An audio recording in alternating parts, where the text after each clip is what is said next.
Sinta, ikaw at ako, wala nang iba. Kung panaginip lang to, ayoko nang magising pa. Pwede bang dalhin mo ko sa iyong mundo, para maipakita at maipadama ang tunay na nilalaman ng damdamin kong ito sa'yo. Ngunit anong magagawa kung wala kang panahon para sa'kin maging masaya?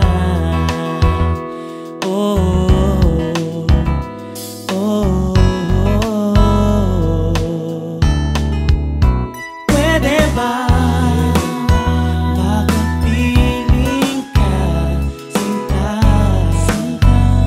Bigyan mo naman ng panahon ang katulad ko na nagmamahal sa'yo, ngunit di mo pansin, kaya't aawitin ko ang musikang tinitibok ng puso. Kahit na sandali ay pwede ko ba na mahiram ang oras mo para lang sa'yo ay maparamdam na ako'y parang langgam na naakit sa tamis. Hinahanap-hanap ka, ako ay di makatiis. Kung pwede lang pahintuin ko ang panahon, pagkasama ka ginawa ko na para lamang na huwag kang mawaglit, masulit ka at mawala ang salitang saglit. Habang magkadikit ang mga pisngi at iidlip, tayo ay magkatabi araw man o sa gabi. Hawak ko ang iyong kamay sa bawat sandali, habang ibinubulong ang salita ay magugunit ang ako'y sa'yo. Pwede ba